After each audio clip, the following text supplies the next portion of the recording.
mengatur tentang keselamatan kerja. Nah, menurut teman-teman, K3 itu kan terdiri dari dua ya, keselamatan dan kesehatan kerja. Kenapa yang diatur duluan itu adalah tentang keselamatan kerja?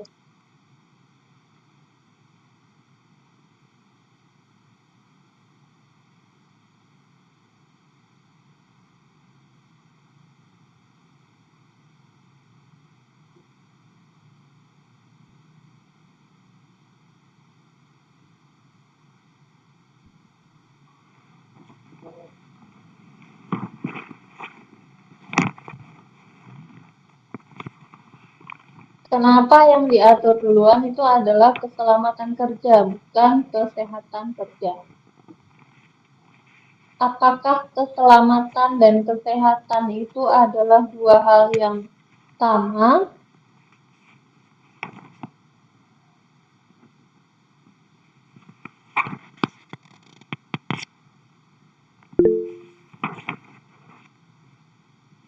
Oke, Rizky Hetariansyah, silakan. Baik Bu, izin menjawab. Kalau menurut saya yang didahulukan kenapa keselamatan itu karena memang yang paling utama keselamatan kerjanya. Terus dari keselamatan kerja itu kan nanti bakal mewujudkan uh, kayak proses kerja atau produksi yang maksimal gitu.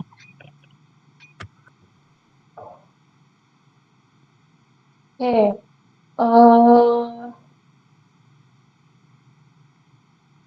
karena kalau kita selamat ya dalam bekerja, insya Allah kesehatan itu akan menyertai kita gitu ya. Tapi kalau kita sehat, belum tentu dalam bekerja juga kita selamat gitu. Ya, jadi harus selamat dulu dalam bekerja ya. Baru nanti kita eh, apa namanya kesehatan itu akan menyertai. Jadi ya sehat, eh, selamat dan sehat atau sehat itu belum tentu selamat ya dalam kita bekerja ya. Karena terkadang ketika kita sudah merasa sehat gitu ya, apalagi kita sudah memiliki pengalaman di bidangnya, ya kita bekerja di industri misalnya ya udah 20 tahun atau 10 tahun, jangankan 10 tahun ya, kadang-kadang kita baru sudah kerja 2 tahun itu kayak berasa udah wah gitu ya, berasa udah paling ahli di bidangnya gitu ya, sehingga tidak ketika kita bekerja itu kita tidak terlalu apa namanya menganggap itu penting gitu ya karena kita sudah terbiasa. Hasil ya, kita tidak selamat dan mengalami kecelakaan kerja. Jadi yang pertama diatur adalah tentang keselamatan. Okay. Safety first ya. Oke, betul tadi jawabannya ya. Nah, sekarang teman-teman, setelah teman-teman mengetahui ya landasan hukum dari penerapan K3, yang pertama kali itu ada di Undang-Undang Nomor 1 Tahun 1970 tentang keselamatan kerja. Itu nanti teman-teman buka dokumennya ya. Jadi bisa di-download dokumennya, dicari di Google ya Undang-Undang Nomor 1 Tahun 1970 bunyinya seperti apa, isinya seperti apa. Ya, jadi apa namanya kita bisa mengetahui apa saja yang diatur oleh undang-undang. Nah, kalau saya mau tanya, undang-undang itu yang membuat dan mengesahkan siapa?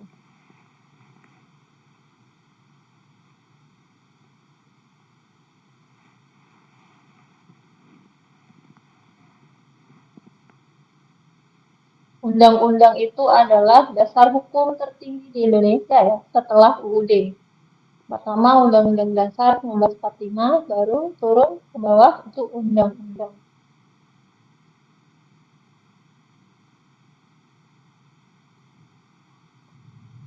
Undang-undang yang buat pemerintah. Sekarang pemerintah itu siapa? Untuk undang-undang setahu saya yang membuat itu DPR, Bu. Lalu yang mengesahkannya presiden. Ya, betul ya. Jadi disahkan oleh presiden dan dibuat oleh Dewan Perwakilan Rakyat. Ya, jadi yang membuat undang-undang. Jadi makanya kenapa undang-undang itu menjadi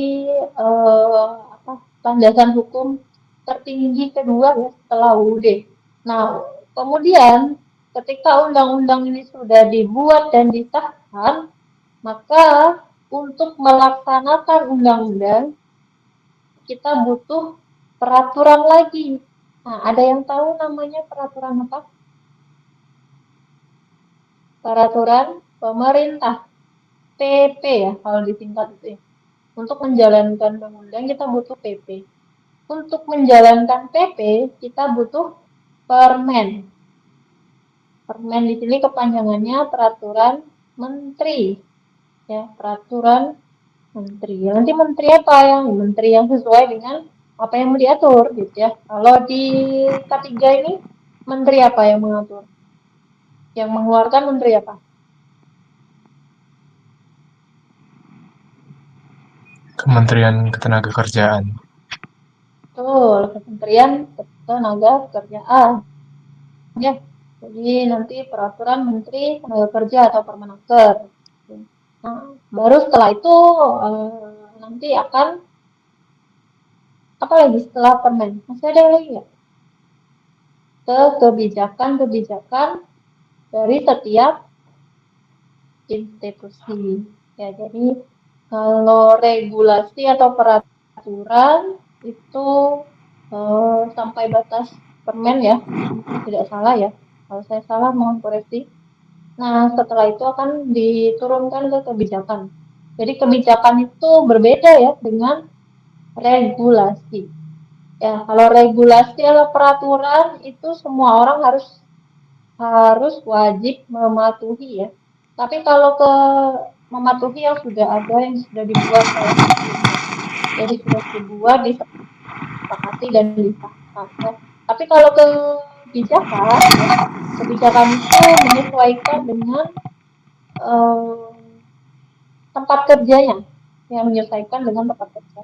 Tempat kerja di industri pembangkitan tentu memiliki kebijakan K3 yang berbeda dengan industri manufaktur misalnya. Karena apa?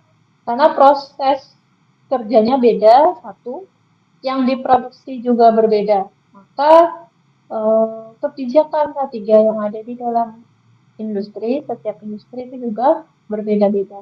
Namun mereka panduannya, panutannya tetap sama melalui regulasi. Ya, oke. Sekarang saya coba share screen.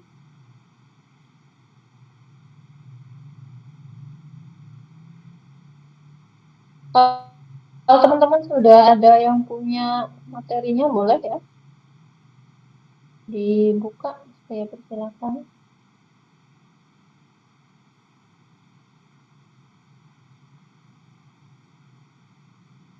Oke, saya coba share slideshow ya. PPT-nya sudah terlihat? Sudah, Bu. Kalau saya jalan. Kalau saya next slide, berpindah nggak slide-nya?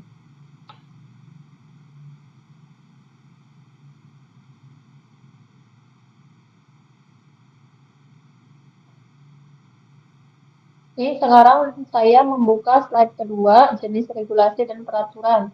Yang tertampil di layar teman-teman masih slide cover atau sudah slide selanjutnya? Masih slide pertama, Bu. Pertama. Oh, nggak jalan.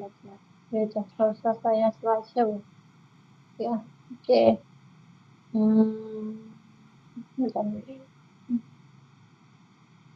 Oke, jenis regulasi dan peraturan tadi ya. Undang-undang, lalu peraturan pemerintah, Perpres ya, PP, Perpres, Permen, peraturan dan persyaratan lainnya. Untuk yang pertama, kita undang-undang ya tadi ya sudah kita apa namanya ketahui ya undang-undang yang mengatur tentang landasan hukum K3 pada awalnya itu Undang-Undang Nomor 1 Tahun 1970 tentang Selamat Kerja. Nah, namun sebelum Undang-Undang Nomor 1 Tahun 1970 itu dulunya ada Undang-Undang Nomor 3 Tahun 1969 ya. Jadi 1 tahun sebelum terbitnya eh, Undang-Undang tentang Selamat Kerja. Jadi pada tahun 1969 itu mengatur tentang ILO ya. Jadi kayak komunitas apa sih namanya buruh gitu ya, komunitas buruh organisasinya yang mengatur tentang kita di hygiene dalam perniagaan dan kantor-kantor. Jadi tingkat hygienean ya, bersihan ya, dalam perniagaan dan perkantoran. Nah, kemudian tahun berikutnya dikeluarkanlah undang-undang tentang keselamatan kerja. Selain dari Undang-Undang Nomor 1 Tahun 1970 tentang Keselamatan Kerja, ada nggak undang-undang lain yang berkaitan dengan K3? Ada ya. Tahun ini saya urutkan sesuai dengan dari yang paling lama sampai yang terbaru ya.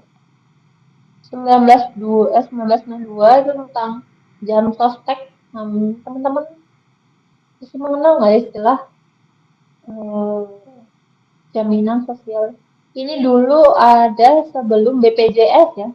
Nah, BPJS itu tahun 2011 ya, Badan Penyelenggara Jaminan Sosial atau yang disingkat dengan BPJS.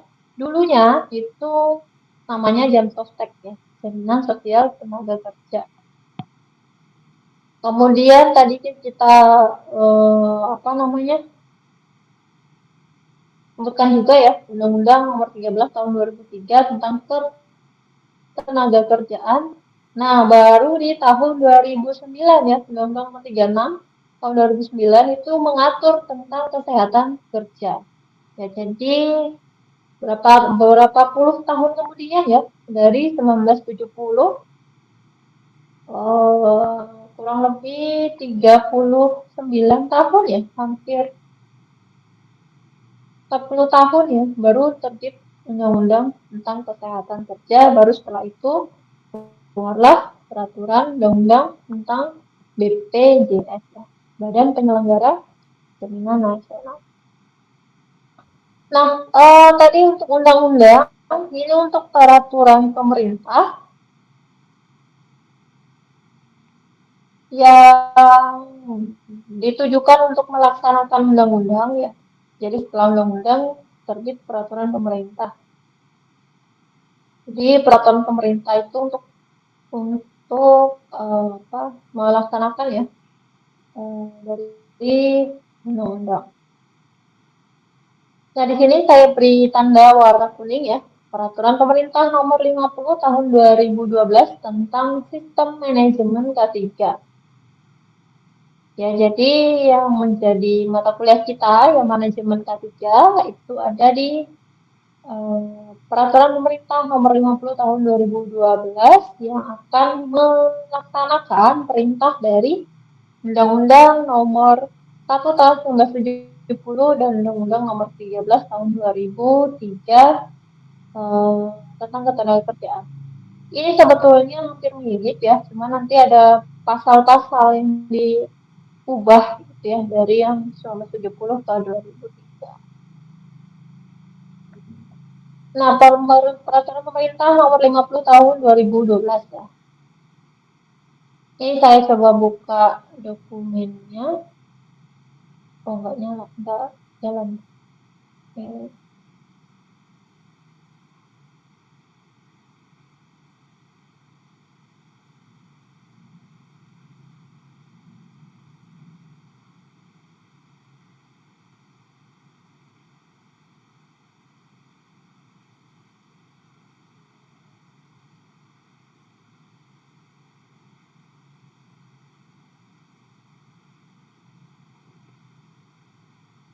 Nah, ini peraturan pemerintah ya. Gimana ya cara ini?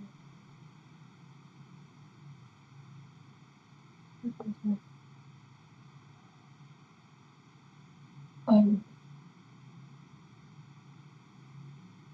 kecil.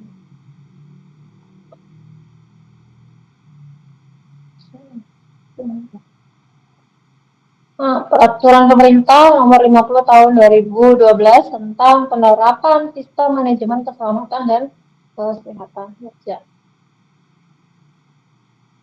Iya, untuk melaksanakan ketentuan pasal yang ada di dalam Undang-Undang Nomor 13 Tahun 2003, maka perlu menetapkan Peraturan Pemerintah tentang penerapan sistem manajemen keselamatan dan kesehatan kerja.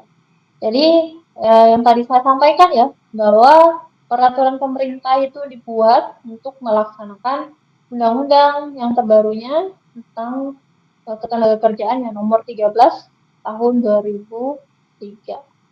Ya. Apa ya isi dari PP-nya ya yang bertujuan untuk melaksanakan undang-undang nomor 13 tadi gitu ya. Di sini yang pertama itu di pasal 1 diatur definisi-definisi biasanya ya, mulai dari apa yang dimaksud dengan sistem manajemen keselamatan dan kesehatan kerja atau dikenal dengan istilah SMK 3 ya. Bagian dari sistem manajemen perusahaan secara keseluruhan dalam rangka pengendalian resiko yang berkaitan dengan kegiatan kerja guna terciptanya tempat kerja yang aman, efisien, dan produktif. Nah, teman-teman sudah belajar ya tentang potensi bahaya, resiko, penilaian resiko, dan pengendalian resiko. Sudah dibahas di pertemuan sebelumnya? Sudah atau belum? Sudah, Bu. Sudah, Bu. Sudah ya. Nah, maka dari itu apa namanya nantinya ya ke depannya dalam mengerjakan tugas-tugas yang diimplementasikan ke dalam berbagai bidang atau sektor, maka teman-teman sudah bisa mengidentifikasi, menilai, dan bagaimana upaya pengendaliannya. Ya, oke. Kemudian di sini ada apa lagi? Mengatur tentang audit SMK 3. Ya, jadi sama halnya dengan keuangan dan seterusnya gitu ya. Kenapa kok SMK 3 itu diperlukan pelaksanaan audit? Gitu. Audit itu tujuannya untuk memeriksa ya, sama kayak seorang dokter ya. Nama orang yang mengaudit itu disebut dengan istilahnya auditor. Auditor itu orang yang memeriksa, yang diperiksa itu disebut auditi ya. Sama kayak kita kalau sakit, kita akan berobat ke dokter, kita sebagai pasien. Ya, jadi dokter akan memeriksa apa yang menjadi permasalahan yang ada di kita sehingga kita menjadi sakit dan bagaimana solusinya supaya kita cepat sembuh. Gitu ya. Sama seperti audit yang lain juga sama ya. Jadi tujuannya adalah untuk memeriksa ya apakah sistem manajemen K3 di perusahaan itu sudah memenuhi kriteria yang telah ditetapkan atau sudah memenuhi standar atau belum. Jadi dicek. Nah, kenapa kok perlu dicek gitu ya? Kenapa perlu diperiksa gitu ya? Pelaksanaan K3 di dalam suatu instansi gitu ya. Ya karena untuk menjamin ya, untuk menjamin bahwa karyawan atau pekerja itu benar-benar terjamin keselamatan dan kesehatan kerjanya. Kadang ada ya perusahaan itu atau instansi yang tidak mementingkan ya atau mereka tidak memberikan hak kepada karyawan terhadap fasilitas K3, terutama yang paling dasar ya fasilitas K3. Bahkan kadang-kadang ya ada beberapa perusahaan yang menawarkan gitu ya kepada karyawan pilihan-pilihan yang menarik gitu ya. Tapi ada catatan, gitu ya. Catatannya apa? Biaya apa namanya ya istilahnya ya. Kalau di Indonesia itu kan ya dikenal dengan istilah BPJS ya. Tidak perusahaan tidak menanggung BPJS keselamatan atau BPJS ketenagakerjaan, BPJS kesehatan, dan seterusnya. Asuransi-asuransi terkait dengan keselamatan dan kesehatan kita. Nah, itu kan menjadi suatu tanda petik ya yang harusnya kita curigai ya. Kenapa kok perusahaan sekelas ini tapi apa namanya tidak mau untuk menghandle asuransinya tadi. Gitu. Jadi ketika kita nanti bekerja, selain dari gaji, ya teman-teman ya, ini mayoritas yang ada di pikiran kita itu kalau kerja, yang penting gajinya besar. Tapi kita harus perhatikan fasilitas apa lagi, terutama terkait dengan keselamatan kesehatan kerja. Karena kita tidak akan tahu ya kapan terjadi gempa bumi. Kita tidak akan tahu kapan terjadi atau penyebaran virus itu terjadi. Kalau kita tidak punya jaminan tuh dari industri atau dari perusahaan, ya maka gaji yang kita dapatkan itu akan digunakan untuk memenuhi itu tadi, gitu ya. Sementara jaminan itu juga menjadi suatu kewajiban yang harus dipenuhi oleh instansi atau tempat kerja. Ya. Makanya perlu dilakukanlah audit SMK 3. Ya.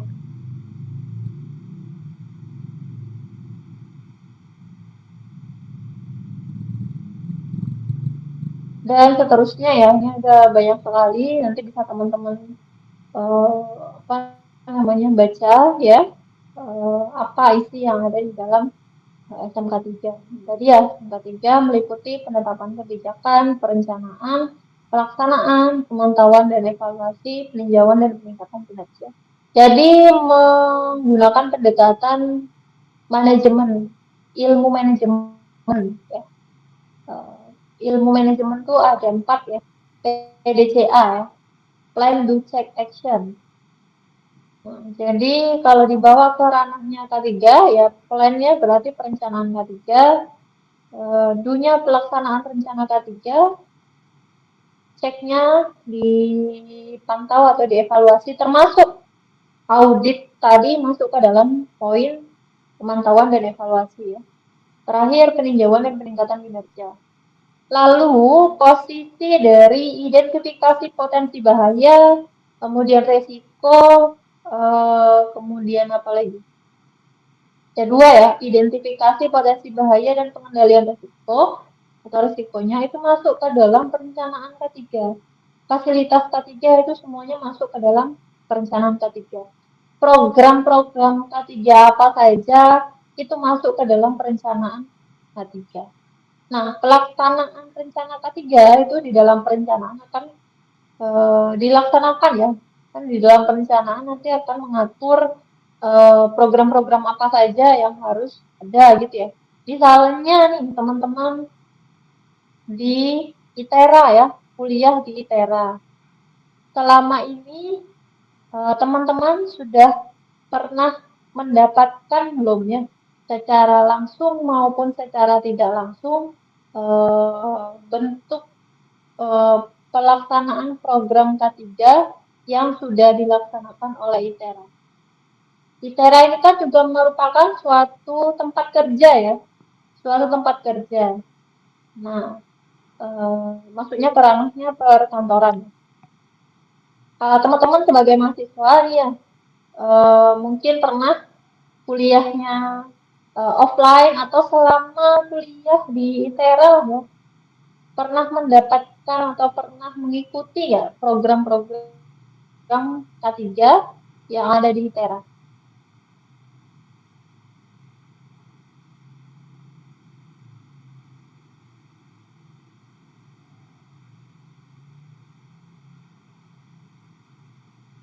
Pernah atau belum pernah?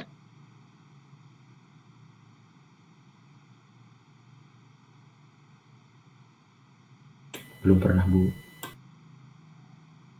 Belum pernah. Kalau mahasiswa TSE saya coba tanya ya, ini saya secara langsung atau tidak langsung ya. Mungkin secara tidak langsung teman-teman pernah. Salah satu contoh programnya adalah di himpunan ya, HMSE itu kalau tidak salah tahun lalu ya. Tahun lalu berarti kalian semester 2 ya. Itu pernah melaksanakan webinar ya tentang K3 di sistem kelistrikan. Nah, itu webinar itu menjadi salah satu bagian ya secara tidak langsung ya supaya kita bisa mengenal gitu ya apa namanya bagaimana pelaksanaan K3. Tapi itu di bidang kelistrikan. Nah, di teranya belum pernah ada. Nah, teman-teman kalau misalkan pernah menghadiri acara seminar atau acara dies natalis atau acara apapun itu di ITERA sebelum memulai pelaksanaan kegiatan dikasih tahu nggak safety induction di ruangan atau di gedung itu seperti apa? Pernah?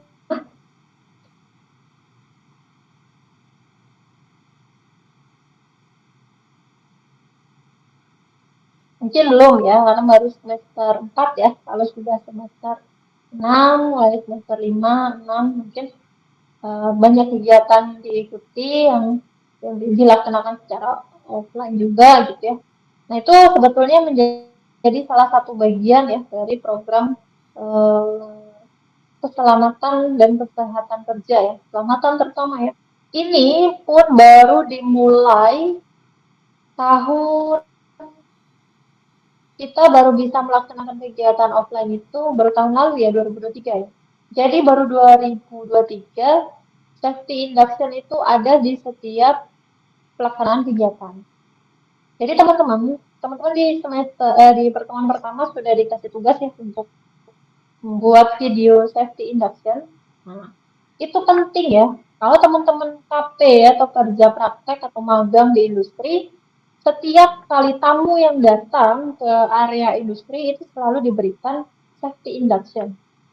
Ya kan, karena tamu itu nggak tahu ya area di dalam industri mereka kawasannya itu seperti apa kalau misalkan terjadi bencana atau terjadi kebakaran dan seterusnya gitu ya.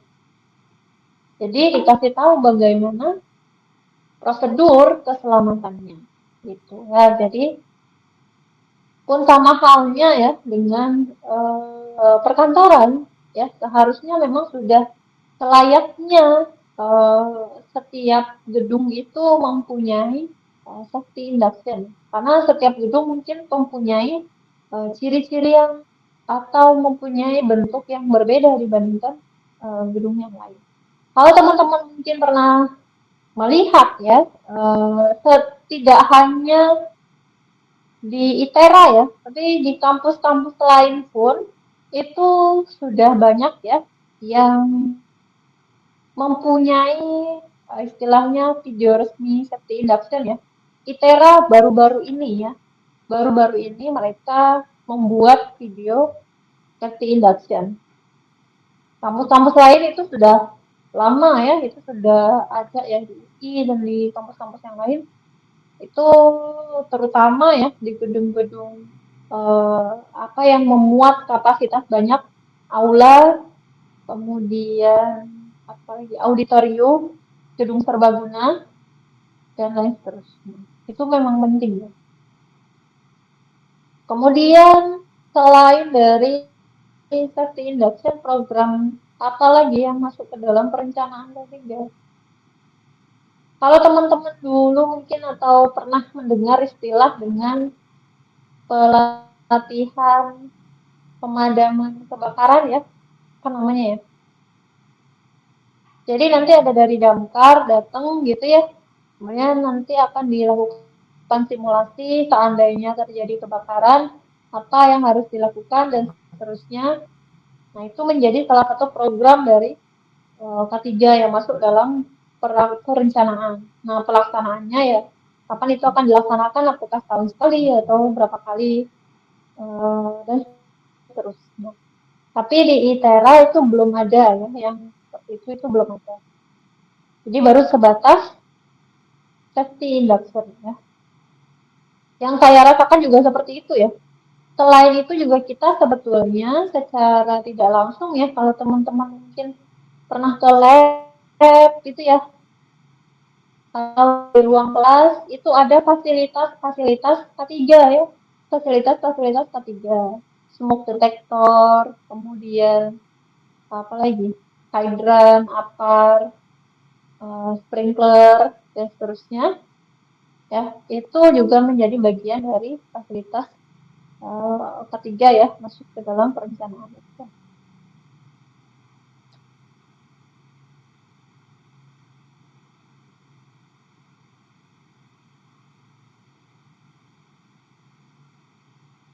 Ya, dan seterusnya. Nah, di sini nanti di akhir itu ada format ya kalau tidak salah.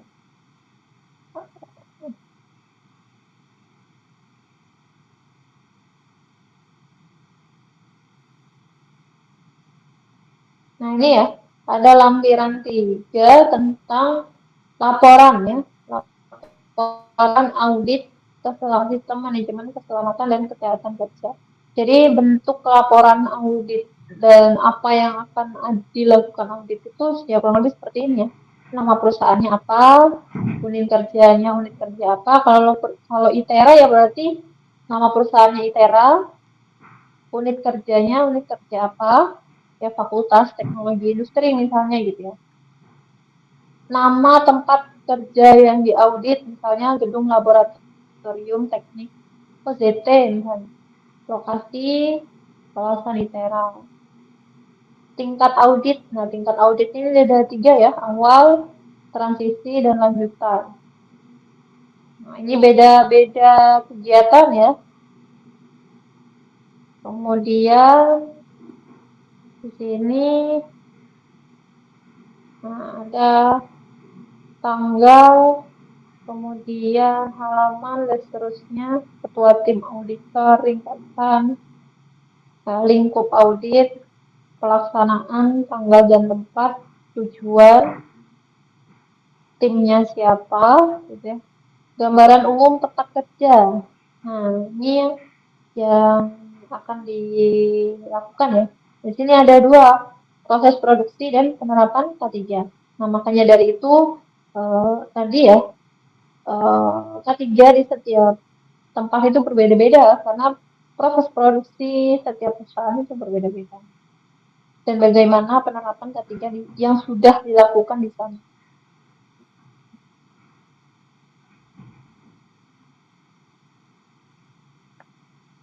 Nih, daftar kriteria audit dan pemenuhannya. Nanti ada kriteria ya, apakah itu sesuai atau tidak sesuai gitu ya. Kalau tidak sesuai, apakah jauh, mayor itu besar atau minor itu kecil ya, ketidaksesuaiannya. Jadi misalnya di situ ada kriteria fasilitas K3 ya. Apakah kriteria fasilitas K3 pada area kerja itu sudah sesuai atau belum secara kuantitas dan kualitas misalnya. Kalau secara kualitas oke, tapi secara kuantitas masih sedikit. Ya artinya ketidaksesuaiannya minor gitu ya. Kalau mayor ini ya identik dengan udah jumlahnya sedikit, banyak yang kosong pula, misalnya gitu. Banyak yang nggak berfungsi. Lalu ini penjelasan. Ini kesimpulan dan seterusnya. Sudah sampai habis ya. Itu dari sisi PP nomor 50 tahun 2012. Mudah-mudahan teman-teman tidak bosan ya dengan materinya ya, karena ini membahas tentang peraturan ya, regulasi. Nah, selain dari PP nomor 50 tahun 2012, ada lagi nggak peraturan lain yang mendukung gitu ya pelaksanaan dari undang-undang? Banyak ya, ada mulai dari setelah 2012 saja. 2015 tentang program jaminan kecelakaan kerja dan jaminan kematian. Kemudian 2014, 2020 ini ya yang terbaru karena akibat COVID-19. Jadi ada peraturan yang mengatur tentang PSBB ya, pembatasan sosial berskala besar. Tahun 2020 ya, ini beda nomor ya. Mengatur tentang bencana alam penyebaran virus corona.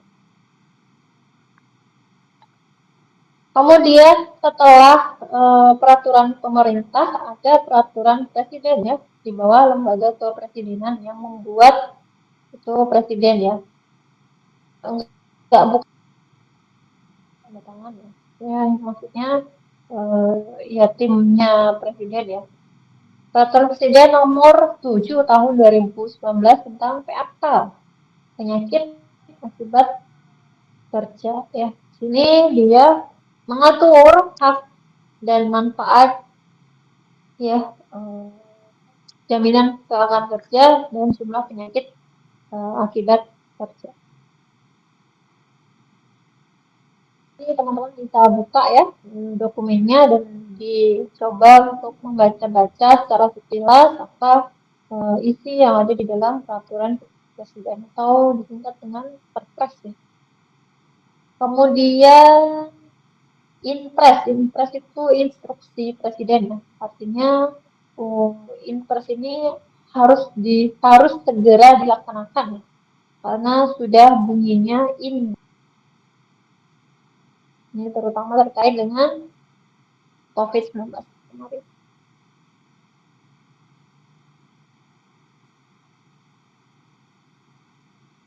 Nah, kemudian peraturan perundangan di bawah kementerian ya. Kalau di bawah kementerian ini banyak sekali ya peraturan permennya ya, peraturan Menteri Tenaga Kerja atau permenakernya itu yang berhubungan ya. Ya, banyak sekali mulai dari tahun 1987 yang tertua ya tentang panitia pembina keselamatan dan kesehatan kerja. Panitia P2K3 ya, panitia pembina keselamatan dan kesehatan kerja. Ini ada di setiap industri ya, jadi mereka yang akan mengawasi jalannya K3 di setiap industri. Sampai pada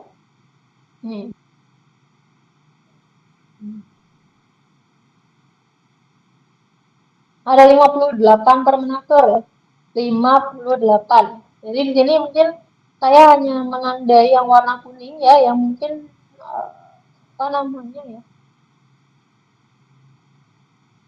bisa kita lihat ya. Ini tentang keputusan menteri tentang bendera K3 ya. Ya, kemudian jaminan kecelakaan kerja atau JKK ya. Saya lupa menandai ya. Misalnya. Jaminan kecelakaan kerja, lalu apalagi izin yang penting ya. Sebenarnya semuanya penting ya. Kalau teman-teman mau buka itu juga boleh ya. Tapi sangat banyak sekali ya. Kemudian di sini ya nomor 14 sampai 20 ini mengatur tentang syarat-syarat fasilitas K3 ya, mulai dari APAR, alarm kebakaran, unit penanggulangan kebakaran, ya. Kemudian tentang pertolongan pertama pada kecelakaan di tempat kerja. Nah, P3 ya Permen nomor 58.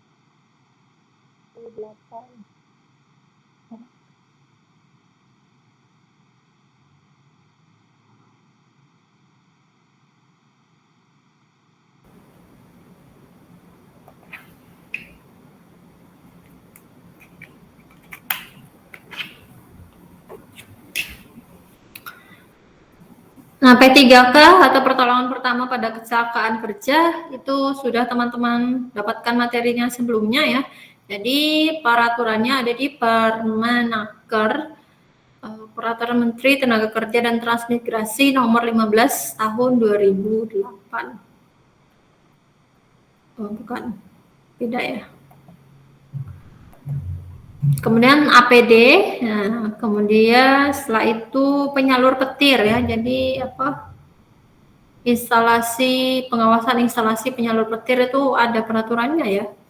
Peraturan tapi udah lama ya, tahun oh ini yang terbaru ya, tahun 2015.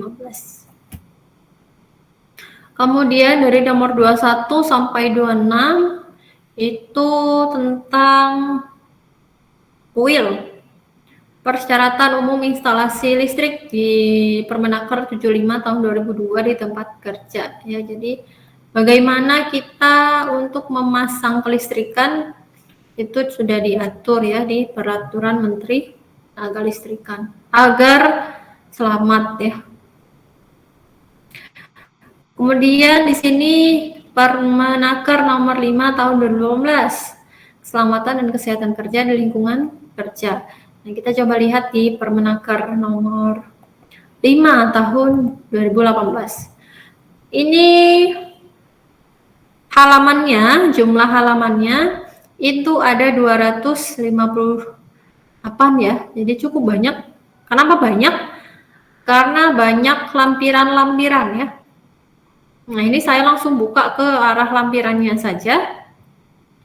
Di sini ada 10 daftar lampiran ya yang mengatur tentang keselamatan dan kesehatan kerja di tempat kerja. Ya, ambang batas apa saja gitu ya. Kan nanti kita kalau misalnya kerja gitu ya, dikatakan selamat atau dikatakan kita nyaman bekerja atau tidak berbahaya, itu kan pasti kita akan mencari berapa standar ambang batasnya gitu ya, ambang batas atas maupun ambang batas bawah gitu. Nah, di sini ada ambang batas faktor fisik, kemudian pencahayaan, faktor kimiawi, biologi, ergonomi, psikologi. Nah, kemudian apa lagi? Oh, 7 ya, 7 standar aja ya. Dan terakhir ini stiker tidak memenuhi persyaratan K3 lingkungan kerja. Nah, ini untuk faktor fisika ya. Ambang batas faktor fisika itu apa saja? Nilai ambang batas iklim kerja. Nah, jadi ada ya. Kalau saya pernah dapat cerita itu di luar negeri ya. Itu ada karyawan gitu ya yang sudah diterima dari rekrutmen, lalu dalam proses orientasi gitu ya mereka atau dia pernah bertanya gitu ya, di perusahaan ini ada nggak standar batas iklim kerjanya gitu ya, tidak ada gitu ya. Lalu karyawan ini tidak mau bekerja apabila iklim kerjanya tidak sekian derajat Celcius. Gitu. Jadi memang kadang-kadang ya ada beberapa orang yang strict yaitu ya terhadap lingkungan kerja ya, kondisi lingkungan kerja. Mungkin itu berkaitan dengan kondisi kesehatan dia gitu ya. Dia merasa kalau misalkan temperaturnya sekian itu saya nggak bisa kerja dan seterusnya. Lalu selain dari iklim itu juga ada dari kebisingan. Ya, nah, sini sorry ya, saya masuk tabelnya dulu ya. Beban kerja ISBB. ISBB itu indeks suhu basah dan indeks suhu bola basah ya. Nanti teman-teman malah pusing, jadi saya masuknya ke iklim kerja, temperatur berapa derajat Celcius saja ya. 31, oke. Yang beban kerjanya masuk ke ringan itu apabila pengaturan waktu kerja setiap jam 75% sampai 100% itu derajat Celciusnya 31%. Ya, jadi artinya kalau durasinya itu full ya, artinya batasannya itu 31 derajat Celcius. Nah, kemudian ambang batas kebisingan. Kadang-kadang kalau kita kerja di industri ya, apalagi di pembangkitan ketemu dengan turbin itu bising sekali ya. Maka dari itu kalau kita mau kerja itu pakai earplug ya. Salah satu juga menjadi fasilitas K3 ya, supaya telinga kita masih aman-aman aja ya, gendang telinga kita nggak pecah. Nah, di sini ada intensitas kebisingannya dalam desibel ya. Ya, berapa range-nya ini tergantung dari berapa lama kita ada di sana gitu ya. Kalau kita 1 jam aja itu ambang batasnya 94 desibel. Artinya kalau sudah berada di atas ini, wah itu sudah bahaya gitu ya. Selama 1 jam loh ya di sana. Kemudian nilai ambang batas getaran untuk pemaparan lengan dan tangan, gitu ya. Getaran ini apabila kita juga sama ya, kalau kita bekerja untuk di depan alat-alat gitu kan ya. Lalu ambang batas radiasi frekuensi radio dan gelombang mikro.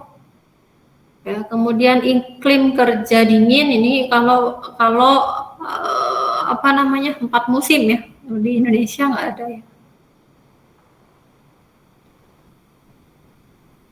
Jadwal kerja dan pemanasan untuk shift kerja 4 jam. Nah, jadi kalau teman-teman nanti kerjanya shift-shiftan, nah diperhatikan ya. Masih lama ya, baru semester 4 nanti ya. Masih berapa semester lagi? Masih 4 semester lagi. Kemudian banyak sekali ya ambang batas yang lain. Ini standar pencahayaan berapa lux ya bekerja. Kalau terlalu besar dari standar maka silau ya, nanti mata kita bisa rusak gitu ya.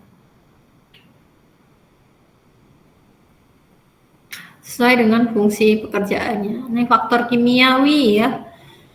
Faktor kimiawi.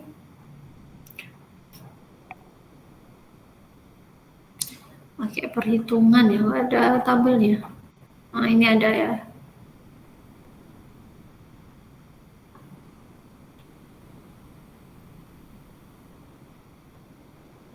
Nilai ambang batas NAB itu ya. Disebabkan oleh air raksa atau alkohol. Kalau sudah melebihi dari ambang batas, maka bisa menyebabkan resiko ini dan seterusnya. Itu ya, dan seterusnya masih banyak lagi ya, sebanyak 258.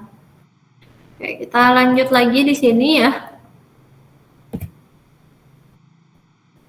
Nah, Hari Keselamatan Kerja Nasional itu juga diatur ya di dalam Keputusan Menteri Tenaga Kerja nomor 245 tahun 1990 tentang Hari Keselamatan Kerja Nasional. Nah, ada ya Hari Keselamatan Kerja Nasional, Hari Bumi, Hari Keselamatan Kerja, terus hari-hari yang lain ya, termasuk di sini salah satunya Hari Keselamatan Kerja.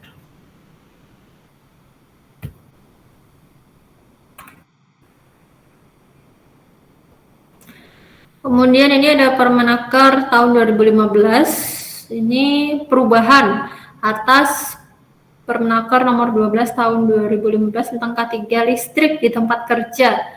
Nah, jadi kalau nanti teman-teman ada yang kebagian kelompoknya ya, untuk mempresentasikan bagaimana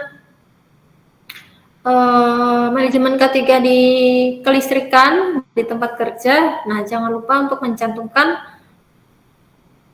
peraturannya ya. Karena kalau kita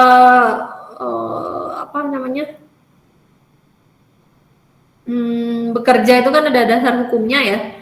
Jadi itu harus ditampilkan dulu peraturan menterinya tentang K3 listrik di tempat kerja ya, nomor 33 tahun 2015. Lalu ada Permenaker nomor 9 tahun 2016 tentang K3 pada pekerjaan ketinggian. Ini juga ada kaitannya dengan sebetulnya ya, pekerjaan di ketinggian ini tidak hanya di area infrastruktur ya, misalnya pekerjaan bangunan gitu ya. Tapi juga di kelistrikan itu juga ada ya, terutama untuk pekerjaan di area transmisi dan distribusi ya.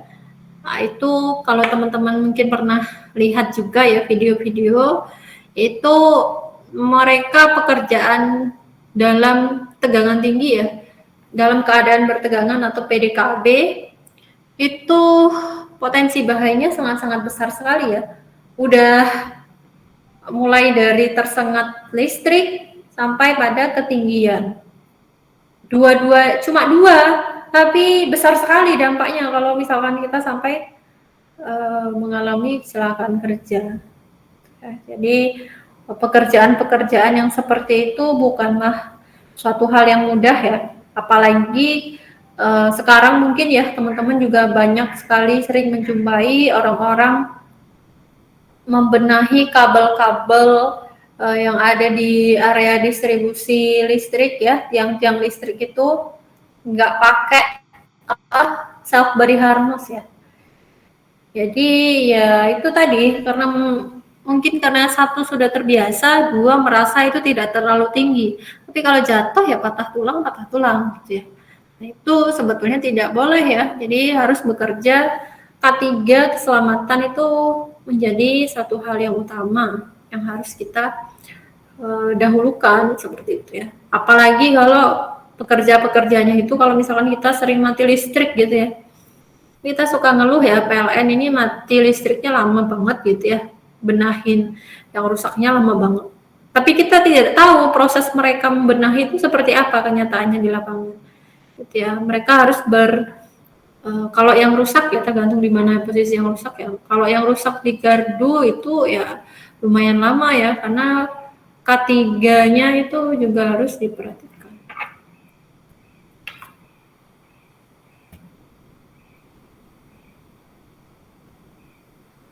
Nah, kemudian kalau kita bekerja di perkantoran ya, selain dari industri ya, teman-teman ada Permenkes ya, Peraturan Menteri Kesehatan nomor 48 tahun 2016. Oh enggak ya, saya enggak download ya.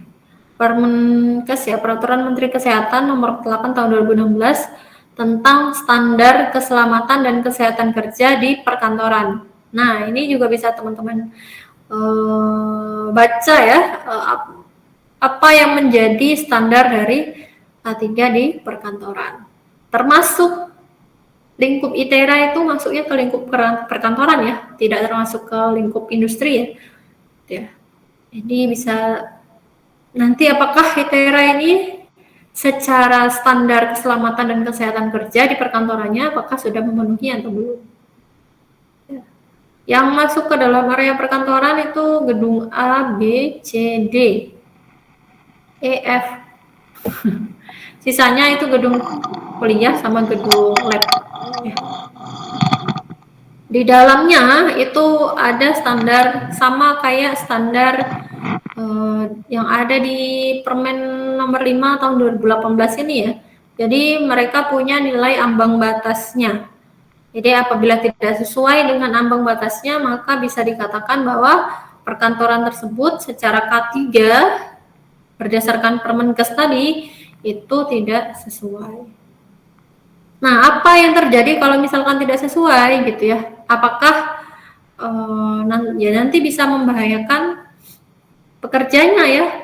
Bahaya di sini mungkin tidak dirasa dalam jangka pendek, tapi kerasanya baru jangka panjang. Sama kayak teman-teman kalau misalnya dulu waktu kecil ya, suka dilarang main HP sambil tiduran karena nanti bisa merusak mata ya, main HP rebahan sambil rebahan di kasur kemudian dan seterusnya yang bisa membahayakan kesehatan kita. Mungkin secara dalam waktu 1-2 tahun tidak berasa, tapi 5-10 tahun kemudian nah, itu baru kerasa, baru mata kita di usia yang sama ya, bahkan alhamdulillahnya ya, misalnya di usia 25 tahun Itu ada yang masih sehat, matanya sehat, semuanya sehat. Ada yang berusia 25 di bawah atau yang sama dengan 25 tahun, tapi dia udah sering sakit-sakitan, pakai kacamata, minusnya besar, dan seterusnya. Nah, itu ya sebagai dampak dari ketidaksesuaian atau perilaku yang buruk dari sebelum-sebelumnya, gitu ya. Termasuk di sini tadi mungkin secara tidak langsung ya itu tidak akan berasa dampaknya ke kita dalam waktu dekat, tapi baru kita akan dirasakan di 10 hingga 15 tahun kemudian. Kemudian peraturan-peraturan lainnya ya, banyak sekali ini surat edaran dan seterusnya yang berkaitan dengan K3. Nah, itu tadi ya untuk materi pada pertemuan hari ini. Kita membahas regulasi dan peraturan perundangan K3. Minggu depan itu materinya adalah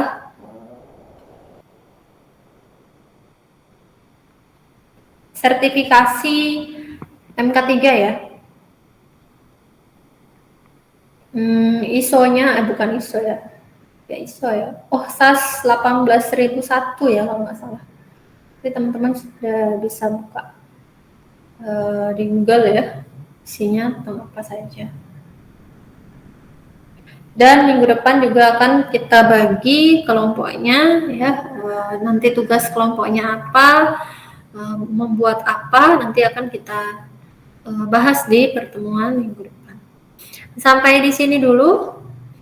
Ada pertanyaan, saya persilakan.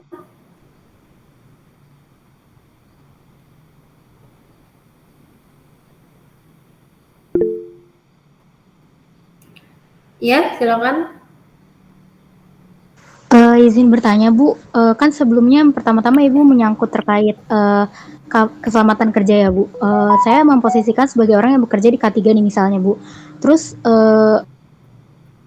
ada orang juga nih yang bukan belaga sih, lebih ke arah merasa dia sudah aman, merasa dia sudah bekerja lama dan akhirnya bisa sendiri gitu tanpa pengaman.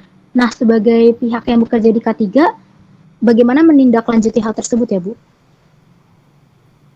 Oke, ini misalnya bekerja di suatu tempat kerja, kita melihat ya, artinya orang lain yang melakukan ya.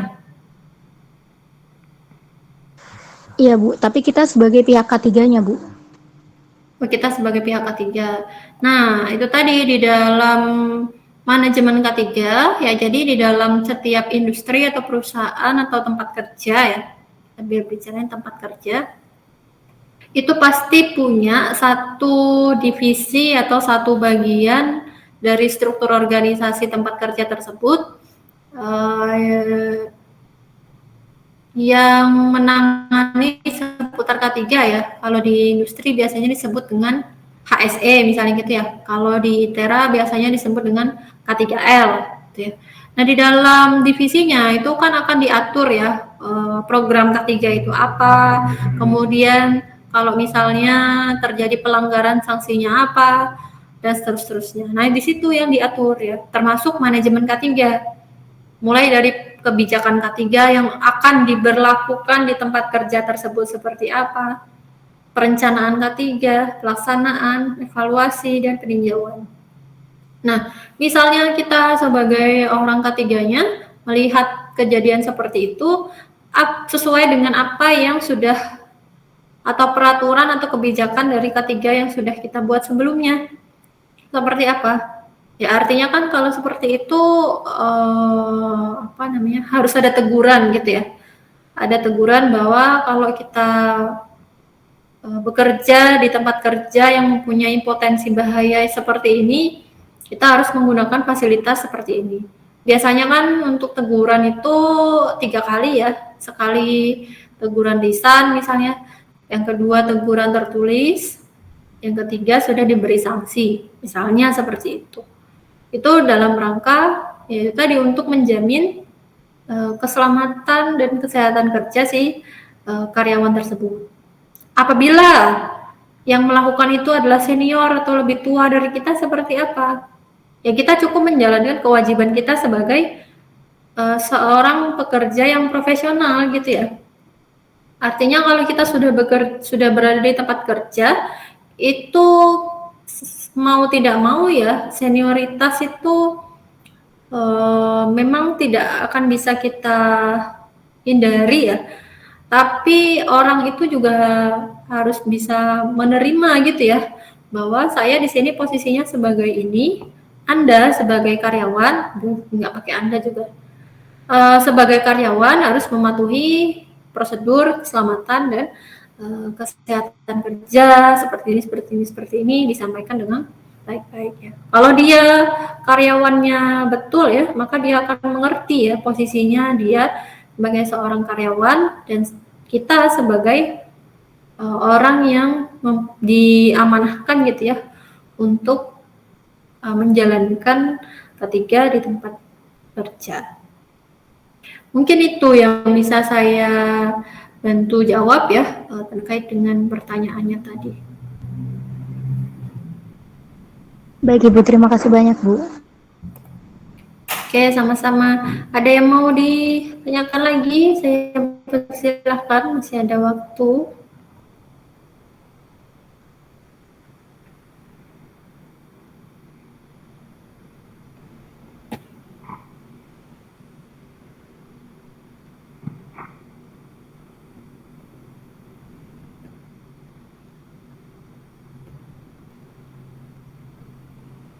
Oke, kalau tidak ada, maka kita cukupkan ya mungkin pertemuan kita sampai di sini. Kita sambung lagi minggu depan. Mudah-mudahan bermanfaat. Saya tutup. Wabillahi taufiq wal hidayah. Wassalamualaikum warahmatullahi wabarakatuh. Selamat pagi. Terima kasih Bu. Assalamualaikum warahmatullahi wabarakatuh. Terima kasih banyak Bu.